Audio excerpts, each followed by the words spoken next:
I'm Victoria Cooksey, and this is Random Dish. Today, we're making hooker sauce. Cut. What? I'm Victoria Cooksey, and today we're making pasta puttanesca. So you'll let me say puttanesca, but I can't say hooker? Cut. I'm Victoria Cooksey, and this is Random Dish. Today we're going to be making pasta puttanesca. To start off, we're going to give tomatoes a special little bath. Have all your ingredients assembled because when you're ready, things can move pretty quick. It's time, my little babies. Get yourself 5 to 6 tomatoes. You're going to take them, put them on a slotted spoon, give them a special little dip into some boiling water for 30 seconds. 30 seconds is up, so you're going to take the tomato out of the boiling water and put it into some ice water for 30 seconds. So we can peel its little shiny skin off. Now that the skin is nice and loose, it's time to remove it. Sometimes when you put these in the boiling water, the skin will split, sometimes not. Either way, you're just going to take a paring knife and just go around like this. Grab the skin and see how it peels off nice and easy. Yes, my little babies, it is time to make some sauce. Yes, that's right. We're going to take this little stem end out. You just stick your paring knife next to it and just carefully rotate and pull it out. So we've taken the stem out because we want to make sure we preserve all the tomato to go in our sauce. Cut the top off. Place the tomato over a bowl. Instead of just squeezing its little guts out, as pleasurable as that may sound, I want to keep this a little more firm, so just going to put your finger in where the seeds are and just kind of pull them out that way. And just keep twisting and do that with all of these. Large skillet set over low heat.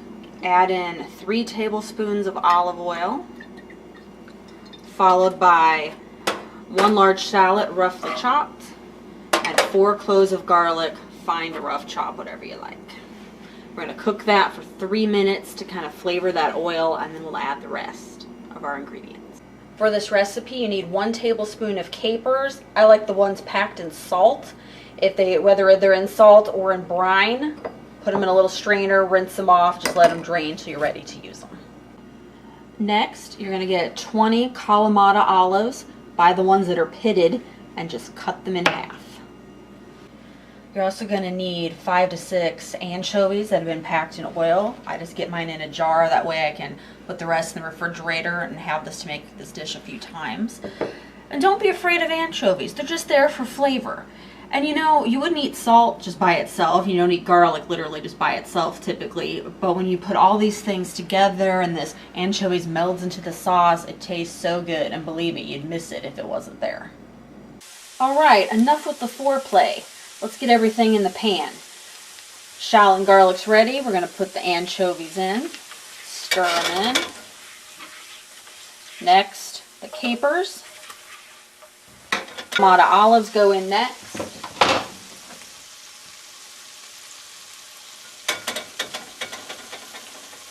After the Kalamata olives, we're going to put all the tomatoes. Stir it up.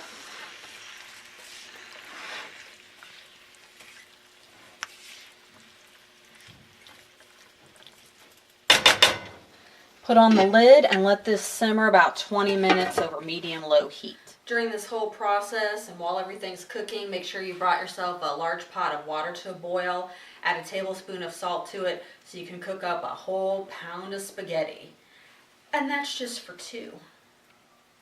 We're going to add some of our cheese in now to help bring this together, and then we'll add some more at the end. You would think Parmesan Reggiano, but I'm actually going to go with Asiago, just a tablespoon or 2. And the Asiago is going to help balance out the sweetness of the tomato, the briny of the olive, and it's going to add a little different bit of flavor. Then stir it in. So you can see there's not too much liquid left in here. That's pretty good, but I might want to go just a little bit more, so I always save about a 6 ounces to a cup worth of the pasta water itself to get that starchiness to also help bring pasta sauces together. So I'm going to put just a little of that. Stir it in, let it cook a minute or two more, and we're going to be good to go. To salt or not to salt? That is the question. And here's the answer. You taste it. Because remember, you put salt in the pasta water, you put saltiness from the capers, the cheese, the olives, all those things. So it may or may not need salt at this point.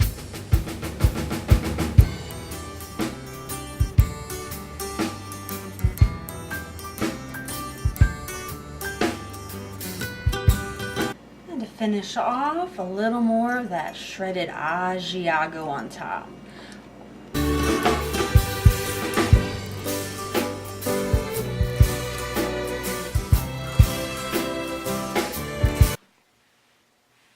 Did you hire some tall guy named Josh? Not for the show.